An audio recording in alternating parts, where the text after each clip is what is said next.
Calon Presiden nomor urut 1 Anies Rashid Baswedan mengapresiasi keputusan DKPP yang memberikan sanksi peringatan keras kepada KPU terkait pendaftaran Gibran sebagai cawapres. Hal itu disampaikan Anies saat ditemui di Semarang, Jawa Tengah, Senin malam. Anies mengapresiasi keputusan DKPP yang memberikan sanksi peringatan keras kepada KPU.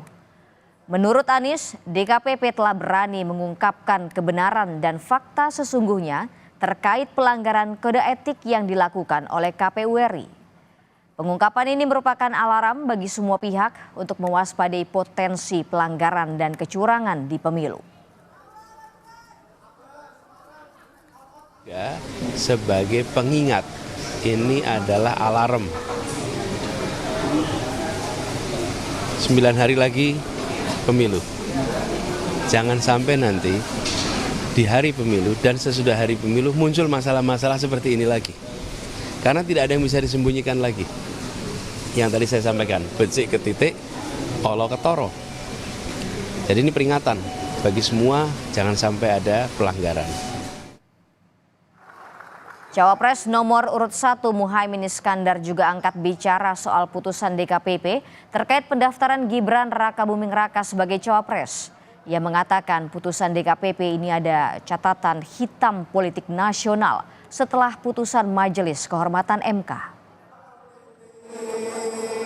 Nah, itulah sekali lagi kan menunjukkan bahwa etika itu harus dijunjung tinggi dan karena itu menjadi cacat kalau tidak berdasarkan etika. Nah, keputusan DKPP ini harus ditindaklanjuti apakah kemudian pemilu ini bisa diteruskan atau tidak. Ya tentu ini mengkhawatirkan karena terbukti kan. Jadi kita tunggu saja reaksi Bawaslu KPU. Sementara itu Cawapres nomor urut 2 Gibran Rakabuming Raka menanggapi santai putusan DKPP. Gibran mengatakan bahwa pihaknya akan menindaklanjuti hasil putusan DKPP.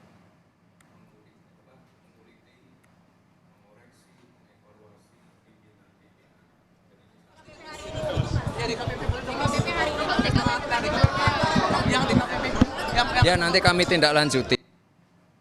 Tim kampanye nasional Prabowo Gibran menanggapi putusan Dewan Kehormatan Penyelenggara Pemilu yang menyatakan Ketua KPU beserta jajaran melanggar kode etik terkait penerimaan pendaftaran Gibran Rakabuming Raka sebagai cawapres. TKN menegaskan putusan DKPP tak ada kaitan secara hukum dengan status pencalonan paslon Prabowo Gibran. TKN juga menilai putusan itu tidak menyebut pendaftaran Prabowo Gibran menjadi tidak sah. Bahwa putusan DKPP ini tidak ada kaitannya secara hukum dengan legal standing paslon Prabowo Gibran. Karena paslon Prabowo Gibran bukanlah terlapor, bukan juga turut terlapor dalam perkara ini.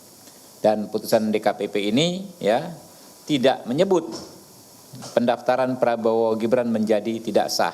Bahkan ini saya bacakan ya secara khusus. Di halaman 188 ya putusan tersebut DKPP menilai KPU sudah menjalankan tugas konstitusional. Pertimbangannya adalah yang pertama bahwa berdasarkan ketentuan tersebut di atas KPU inkasu para teradu memiliki kewajiban untuk melaksanakan putusan Mahkamah Konstitusi tersebut sebagai perintah konstitusi.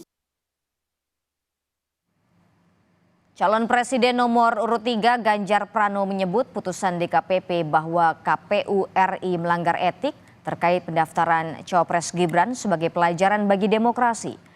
Menurutnya demokrasi harus dipulihkan karena pelanggaran etika di Mahkamah Konstitusi dan KPU telah memengaruhi kepercayaan publik. Tahu apa kemudian hukuman yang diberikan pada soal etika ini. Maka mudah-mudahan menjadi pembelajaran buat kita semua. Maka dalam closing statement saya tadi malam ya demokrasi mesti dilaksanakan dengan baik-baik ya.